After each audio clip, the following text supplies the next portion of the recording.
Welcome student, welcome to our YouTube channel technical math Guruji. तो हमारे पिछले वीडियोस में हमने आपको बताया प्रैक्टिस सेट 1.1 के बेसिक कॉन्सेप्ट्स और प्रैक्टिस सेट 1.1। अगर आपने हमारे पिछले वीडियोस नहीं देखे हैं तो आप ऊपर आई बटन पर क्लिक कर हमारे पिछले वीडियोस देख सकते हैं। इस वीडियो में हम डिस्कस करेंगे कुछ और बेसिक कॉन्सेप्ट जो कि प्रैक्टिस सेट 1.2 को सॉल्व करने में आपके लिए हेल्पफुल रहेंगे। इनमें से कुछ कॉन्सेप्ट हमने आपको पहले भी बता दिए हैं, फिर भी हम रिवाइज करेंगे लेकिन थोड़ा सा फास्ट। तो पहला कॉन्सेप्ट है स्टूडेंट पॉइंट। पॉइंट क्या है? पॉइंट की अगर हम डेफिनेशन बोलेंगे तो an exact location and position, और किसी भी चीज की लोकेशन और पोजीशन बताने के लिए हम पॉइंट का यूज करते हैं। इसका कोई साइज नहीं होता, इसकी ना लेंथ होती है, ना ब्रेड्थ होती है और ना हाइट होती है। ओनली पोजीशन बताने के लिए इसका यूज करते हैं। जैसे कि यहाँ पर एक पॉइंट आपको नजर आ रहा है, इस पॉइंट का नाम हम देंगे पॉइंट ए, और एक पॉइंट ले लेते हैं, इसको हम पॉइंट बी कहेंगे। इसी तरह और एक पॉइंट ले लेंगे, ये है पॉइंट सी। आप पॉइंट को नाम देने के लिए ए से लेकर जेड तक कोई भी कैपिटल लेटर का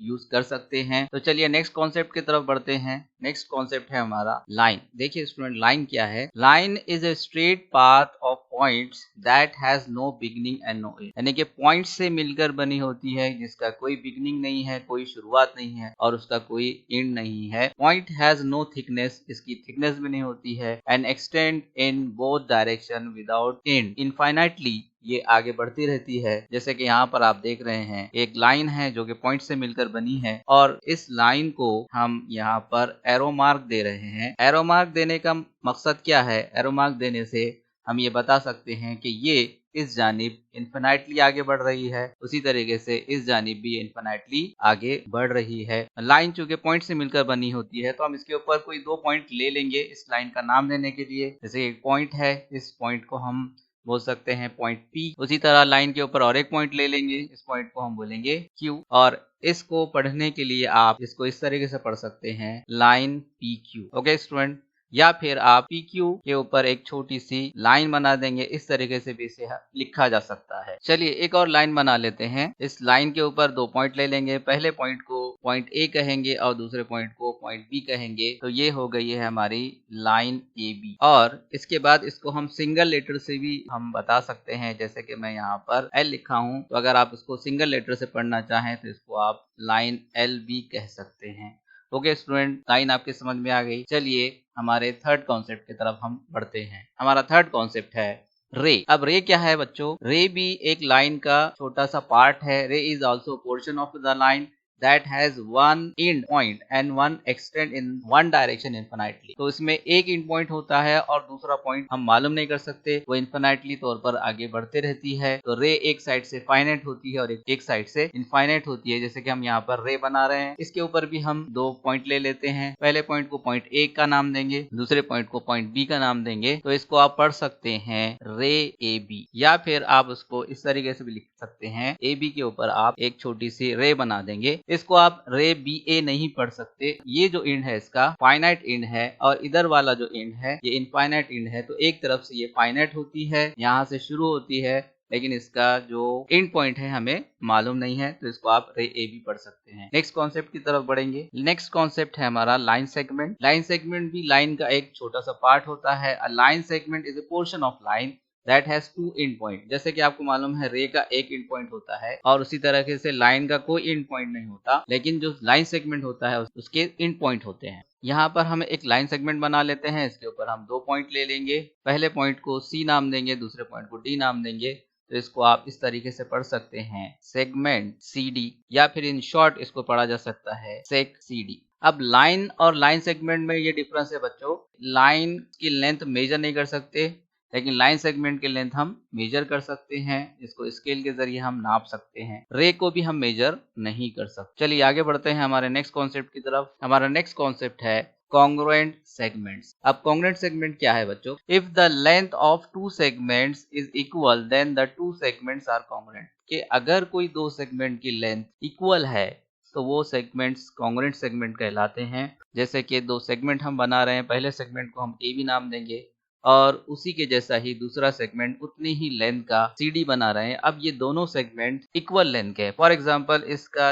लेंथ अगर हम देंगे 10 सेंटीमीटर, तो CD का भी लेंथ है 10 सेंटीमीटर, यानी कि ये दोनों सेगमेंट इक्वल सेगमेंट्स हैं।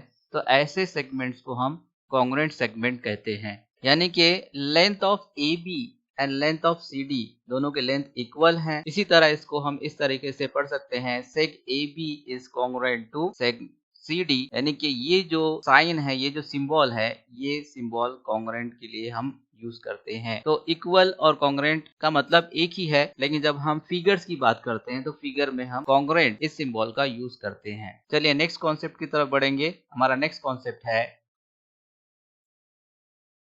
Properties of congruent segment. अगर दो सेगमेंट या दो से ज्यादा सेगमेंट कॉन्ग्रुएंट है तो उनके प्रॉपर्टीज क्या हैं? तो पहली प्रॉपर्टी देखिए, पहली प्रॉपर्टी है रिफ्लेक्सिविटी की प्रॉपर्टी। चलिए यहाँ पर एक सेगमेंट ए बी है, तो रिफ्लेक्सिविटी की प्रॉपर्टी ये कहती है कि ए बी ये जो सेगमेंट है ये खुद के ही कॉन्ग्रुएंट है। Okay, segment A B is congruent to segment A B, तो हर सेगमेंट खुद के कॉन्ग्रुएंट होता है। इस प्रॉपर्टी को प्रॉपर्टी ऑफ रिफ्लेक्सिविटी कहते हैं। चलिए नेक्स्ट प्रॉपर्टी लेंगे हम, सिमेट्री। सिमेट्री प्रॉपर्टी क्या है? देखिए बच्चों, दो सेगमेंट है ए बी और सी डी, दोनों एक दूसरे के कॉन्ग्रुएंट है, तो यहाँ पर हम लिखेंगे segment A B is congruent to segment C D. आप इसको इस तरीके से भी लिख सकते हैं, segment C D is congruent to segment A. तो ये प्रॉपर्टी क्या बताती है कि अगर एक सेगमेंट दूसरे सेगमेंट के कॉन्ग्रुएंट है तो दूसरा वाला सेगमेंट पहले वाले सेगमेंट के कॉन्ग्रुएंट रहेगा। चलिए अगली प्रॉपर्टी देखते हैं।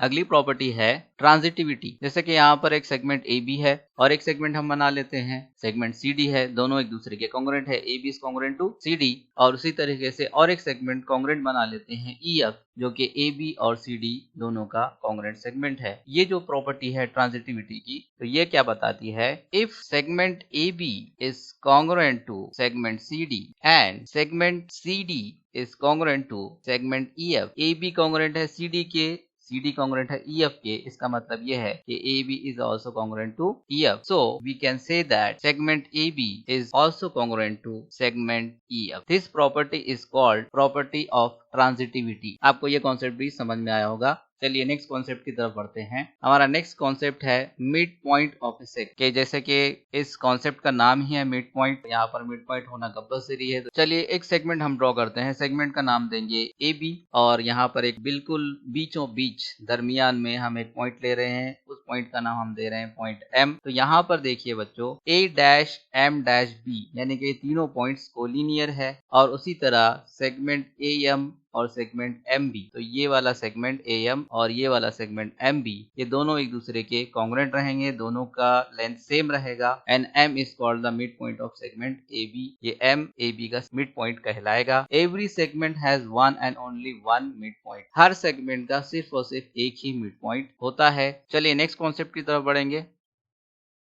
हमारा नेक्स्ट कॉन्सेप्ट है कंपैरिजन ऑफ सेगमेंट, कि दो सेगमेंट अगर दिए जाए हैं तो उसको हम किस तरीके से कंपेयर करते हैं, देखने पर ही पता चलता है। जैसे कि एक सेगमेंट ए बी है और दूसरा सेगमेंट सी डी है, तो आप देखने पर आप बता सकते हैं कि कौन सा सेगमेंट बड़ा है, कौन सा सेगमेंट छोटा है। तो यहाँ पर आप देख रहे हैं A B is smaller segment and C D is greater segment. तो if length of segment A B का लेंथ अगर लेस है, कम है, and the length of segment C D is more, segment C D का length ज्यादा है, it is written as segment A B is less than segment C D. तो इसको आप इस तरीके से लिख सकते हैं कि सेगमेंट ए बी छोटा है सेगमेंट सी डी से, या फिर आप लिख सकते हैं सेगमेंट सी डी ये बड़ा है, ये ग्रेटर के सिंबल है, और यहाँ पर आप देखेंगे स्मॉलर के सिंबल है। ये सिंबल से हम सेगमेंट को बता सकते हैं विच सेगमेंट इज ग्रेटर और विच सेगमेंट इज स्मॉलर। चलिए नेक्स्ट कॉन्सेप्ट की तरफ बढ़ते हैं। Our next concept is perpendicularity of segments और रेस, के दो सेगमेंट कब एक दूसरे के परपेंडिकुलर होते हैं। तो चलिए एक फिगर हम ड्रॉ कर लेंगे।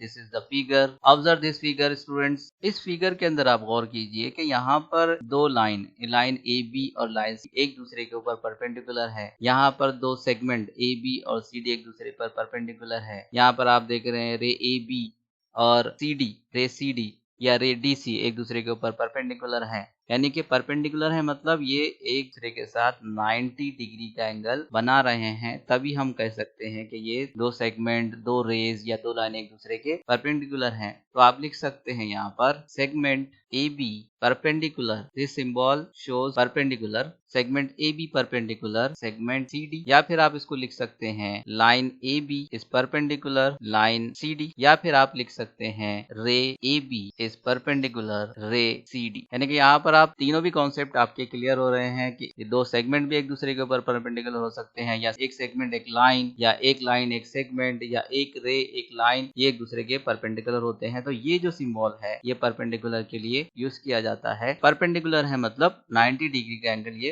बना रहे हैं। तो नेक्स्ट कॉन्सेप्ट की तरफ बढ़ेंगे। हमारा नेक्स्ट कॉन्सेप्ट है student distance of A point from a line. इस कॉन्सेप्ट को एक फिगर के जरिए हम समझते हैं। जैसे कि यहाँ पर आपको एक लाइन ए बी नजर आ रही है और एक पॉइंट सी नजर आ रहा है। तो यहाँ पर आप देखेंगे सेगमेंट सी डी परपेंडिकुलर है लाइन के। तो ये जो सेगमेंट सी डी है ये लाइन ए बी के परपेंडिकुलर है, मतलब 90 डिग्री का एंगल बन रहा है। And point D lies on a line A B. जो पॉइंट डी है लाइन ए बी के ऊपर वो मौजूद है। Then the length of segment C D is called the distance of a point C from line. तो सी D का जो लेंथ रहेगा वो पॉइंट सी से लाइन ए बी का डिस्टेंस कहलाएगा। We hope that you have understood all the concepts. Students, हम हमेशा ये कोशिश करते हैं कि मैथमेटिक्स के जितने भी कॉन्सेप्ट्स हैं आपको बिल्कुल आसान और सरल अंदाज में समझाएं। अगर आपको कोई चीज़ या कोई कॉन्सेप्ट समझ में नहीं आ रहा है तो आप कमेंट के जरिए हमें पूछ सकते हैं। तो आप हमारी इस कोशिश को लाइक कीजिए ताकि हमें और मोटिवेशन मिले और ज़्यादा वीडियोस बनाने के लिए, और इस वीडियो को आप ज़्यादा से ज़्यादा शेयर करें ताकि दूसरे स्टूडेंट का भी इसमें फ़ायदा हो। और अगर आप हमारे चैनल पर नए हैं तो हमारे चैनल को सब्सक्राइब कीजिए। Thank you for watching our videos.